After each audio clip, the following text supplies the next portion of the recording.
ಎಲ್ಲರಿಗೂ ಮತ್ತೊಮ್ಮೆ inside ಸರ್ಜ್ YouTube ಚಾನಲ್ಗೆ ಸ್ವಾಗತ. ಇವತ್ತು ನಡೀತಿದೆ ಇಂಡಿಯಾ ವರ್ಸಸ್ ಅಫ್ಘಾನಿಸ್ತಾನ್.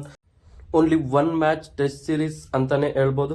ಅದೇ ರೀತಿ ಬಿಫೋರ್ ಸ್ಟಾರ್ಟಿಂಗ್ ದ ವಿಡಿಯೋ ನಾವು ನಮ್ಮ ರಾಯಲ್ ಚಾಲೆಂಜರ್ಸ್ ಬೆಂಗಳೂರು ಟೀಮ್ಗೆ ಕಂಗ್ರ್ಯಾಚುಲೇಷನ್ಸ್ ಹೇಳ್ಬಿಡೋಣ. ಯಾಕಂದ್ರೆ ನಿಮ್ಮ ಕನಸಾದಂತಹ ಟ್ರೋಫಿ ಅನ್ನೋದು ಸೆಕೆಂಡ್ ಟೈಮ್ ನಾವು ಗೆದ್ದಿದ್ದೀವಿ ಅಂತಾನೆ ಹೇಳ್ಬೋದು. ಅದೇ ರೀತಿ ನೋಡ್ತಾ ಬಂದ್ರೆ ಈ ಟೀಮ್ ಕಪ್ ಗೆಲ್ಲಲು ಮೈನ್ ಬ್ಯಾಕ್ ಎಂಡ್ ಅಲ್ಲಿ ವರ್ಕ್ ಮಾಡಿದಂತಹ ದಿನೇಶ್ ಕಾರ್ತಿಕ್ ಅವರಾಗ್ಲಿ, ಮೋ ಬಬಾಟ್ ಅವರಾಗ್ಲಿ, ಮತ್ತೆ ಆಂಡಿ ಫ್ಲವರ್ ಅವ್ರಿಗೆ ಬಿಗ್ ಥ್ಯಾಂಕ್ಸ್ ಹೇಳ್ಬೇಕು. ಸೊ ಅವರಿಂದಾನೇ ಈ ಕಪ್ ಗೆದ್ದಿದೀವಿ. ಅವರು ಒಂದು ಟೀಮ್ ಬ್ಯಾಲೆನ್ಸಿಂಗ್ ಟೀಮ್ ತಂದಿರೋದ್ರಿಂದಾನೇ ಗೆದ್ದಿದೀವಿ. ಆಬ್ವಿಯಸ್ಲಿ ಪ್ಲೇಯರ್ಸ್ ಎಲ್ಲ ಪರ್ಫಾರ್ಮ್ ಮಾಡಿದ್ದಾರೆ, ಬಟ್ ಆದ್ರೂ ಅವರು ಮೈನ್ ಪಿಲ್ಲರ್ಸ್ ಆಗಿ ಬ್ಯಾಕ್ ಬೋನ್ ಆಗಿ ನಿಂತಿದ್ರು ಟೀಮ್ಗೆ. ಬ್ಯಾಕ್ ಎಂಡ್ ಅಲ್ಲಿ ಸಾಕಾದಷ್ಟು ವರ್ಕ್ ಮಾಡಿದ್ದಾರೆ. ಸೊ ಈ ಟ್ರೋಫಿ ಗೆಲ್ಲೋದಕ್ಕೆ ಮೈನ್ ಕ್ರೆಡಿಟ್ಸ್ ಅವ್ರಿಗೆ ಕೊಡಬೇಕು ಅಂತಾನೆ ಹೇಳ್ಬೋದು.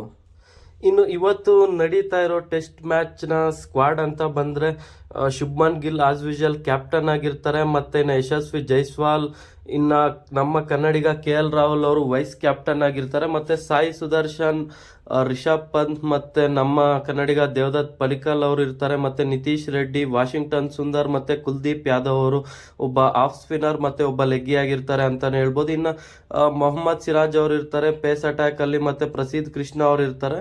ಮತ್ತೆ ಇನ್ನ ಮನವ್ ಸುತಾರ್ ಮತ್ತೆ ಗುರ್ನೂರ್ ಬ್ರಾರ್ ಅವ್ರನ್ನ ಹೊಸದಾಗಿ ತಗೊಂಡ್ಬಂದಿದ್ದಾರೆ ಈಗ ಟೆಸ್ಟ್ ಸ್ಕ್ವಾಡ್ ಅಲ್ಲಿ.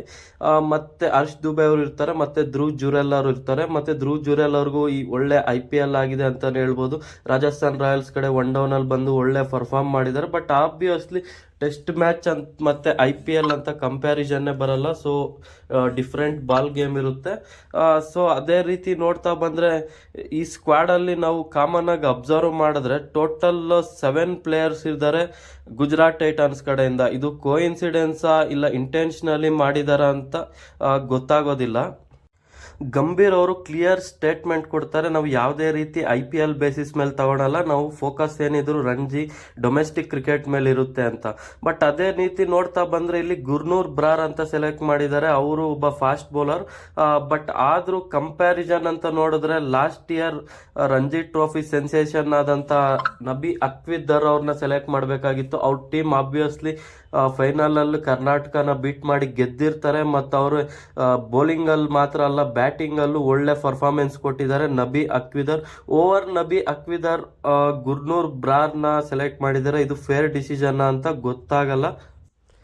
ಇನ್ನು ಮನವ್ ಸುತಾರ್ ಅನ್ನೋ ಆಫ್ ಸ್ಪಿನ್ನರ್ ಮತ್ತೆ ರೈಟ್ ಹ್ಯಾಂಡ್ ಬ್ಯಾಟರ್ ಆಲ್ರೌಂಡರ್ನ ಪಿಕ್ ಮಾಡಿದ್ದಾರೆ. ಸೊ ಇವರು ಯಾವ ಥರ ಆ ಥರ ಹೇಳ್ಕೊಳೋ ಥರ ಪರ್ಫಾರ್ಮ್ ಮಾಡಿರಲ್ಲ ರಂಜಿ ಟ್ರೋಫಿಯಲ್ಲಿ. ಅವ್ರಿಗಿನ್ನ ಬೆಟರ್ ಪರ್ಫಾರ್ಮೆನ್ಸ್ ಕೊಟ್ಟಿರೋಂಥ ಪ್ಲೇಯರ್ಸ್ ಇದ್ದಾರೆ ಮಧ್ಯಪ್ರದೇಶಲ್ಲಿ, ಬೇರೆ ಬೇರೆ ಟೀಮ್ಸಲ್ಲಿ ಇದ್ದಾರೆ. ಬಟ್ ಆದರೂ ಇವ್ರಿಗೆ ಯಾಕೆ ಹೋಗಿದ್ದಾರೆ ಅಂತ ಗೊತ್ತಿಲ್ಲ. ಇಲ್ಲಿ ನೋಡ್ಬೋದು ಕೋಇನ್ಸಿಡೆನ್ಸಾ ಇಲ್ವಾ ಏನು ಅಂತ ಒಂದು ಗೊತ್ತಾಗಲ್ಲ. 7 ಪ್ಲೇಯರ್ಸ್ ಗುಜರಾತ್ ಟೈಟನ್ಸ್ ಪ್ಲೇಯರ್ಸ್ ಇದ್ದಾರೆ.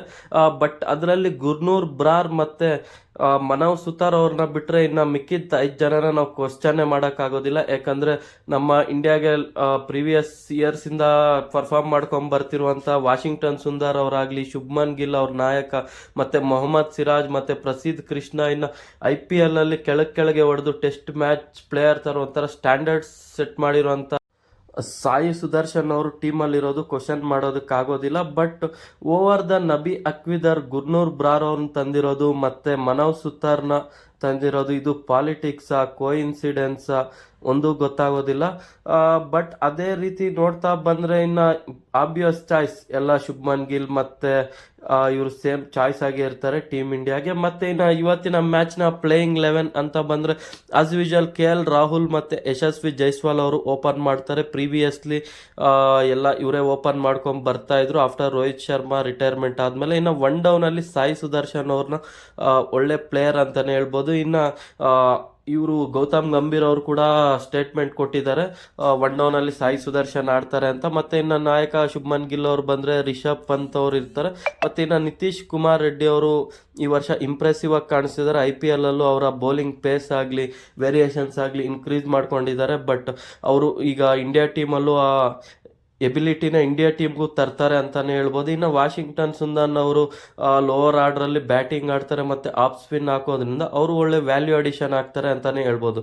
ಇನ್ನು ಮೊಹಮ್ಮದ್ ಸಿರಾಜ್ ಅವರು ಸ್ಟಾರ್ಟ್ ಆಗೋದ್ರಿಂದ ಹಿಡಿದು ಡೇ ಎಂಡ್ವರೆಗೂ ಅವ್ರು ಏನು ಸೇಮ್ ಎಫರ್ಟ್ಸ್ ಕೊಡ್ತಾರೆ, ಮತ್ತು ಅದೇ ಹೇಳುತ್ತೆ ಅವರು ಯಾವ ಥರ ಪ್ಯಾಷನ್, ಅವರ ಗೇಮ್ ಪ್ಲೇ, ಮತ್ತು ಅವರು ಇಂಗ್ಲೆಂಡ್ ವಿರುದ್ಧ ಮ್ಯಾಚ್ ಗೆಲ್ಲಬೇಕಂದ್ರೂ ಮೇನ್ ರೀಸನ್ ಇವರೇ ಅಂತ ಹೇಳ್ಬೋದು. ಯಾಕಂದರೆ ಅವರು ಬಿಟ್ಕೊಡಲ್ಲ ಯಾವುದೇ ರೀತಿ ಮ್ಯಾಚ್ನ.